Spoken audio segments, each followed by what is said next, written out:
Now students, अब हम NCERT की एक्सरसाइज का क्वेश्चन नंबर 1.11 देखेंगे, जो हमारे डेंसिटी वाले टॉपिक से रिलेटेड एक न्यूमेरिकल है एनसीईआरटी की एक्सरसाइज में, जहाँ पे इस प्रकार से लिखा हुआ है, silver crystallises in FCC lattice if the edge length of the cell is 4.077 into 10 to the power minus 8 centimeter and the density is 10.5 gram per centimeter cube, calculate the atomic mass of silver.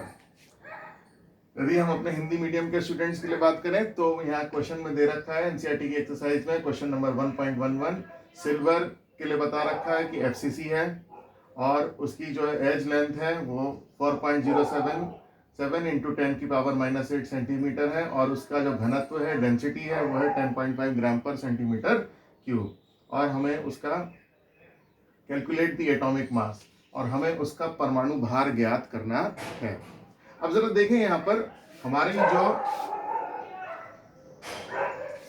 As length है, as length हमारी centimetre में दे रखी है और मैंने आपको बताया था अगर सेंटीमीटर में दे रखा हो तो हमारे पास जो हम इसको सॉल्व करेंगे तो हमारे पास फॉर्मूला क्या है, d is equal to z into M a cube into Avogadro number, Avogadro संख्या।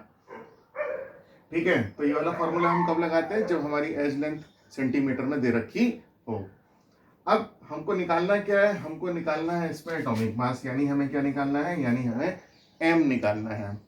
तो इस फॉर्मूले को हम इस तरीके से चेंज करेंगे कि हम m कैलकुलेट कर सकें। तो फॉर्मूला हो जाएगा हमारा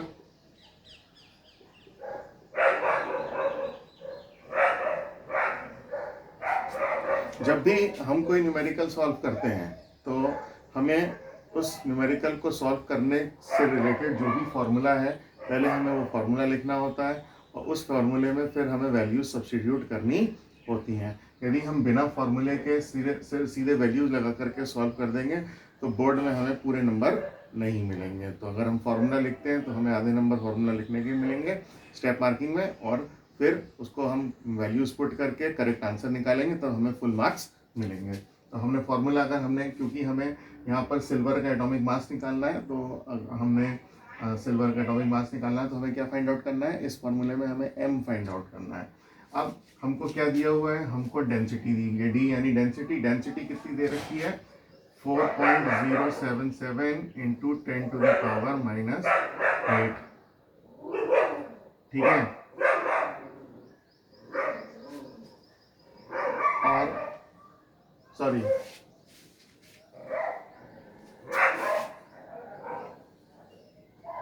डेंसिटी दे रखी है हमको 10.5 ग्राम पर सेंटीमीटर क्यूब।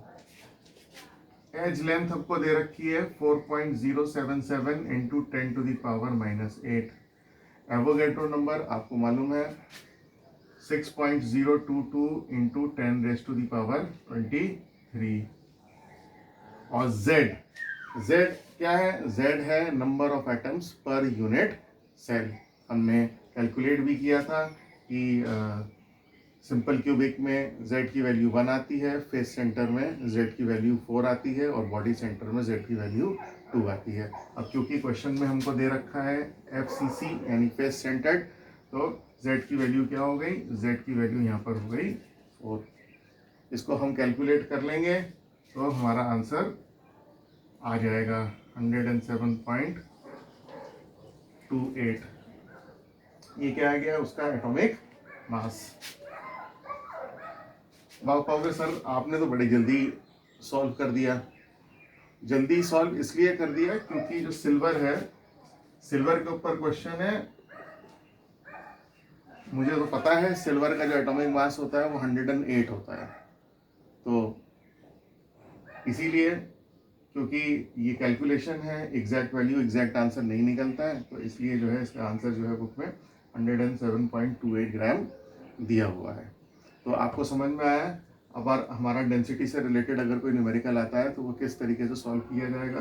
पहले हम फॉर्मूला लिखेंगे, फॉर्मूला में जो चीज़ हमको पूछी गई है उस चीज़ को फाइंड आउट करने के लिए फॉर्मूले को ट्विस्ट करेंगे, उसके बाद सारी वैल्यूज पुट करेंगे और फिर उसके बाद हम आंसर निकालेंगे।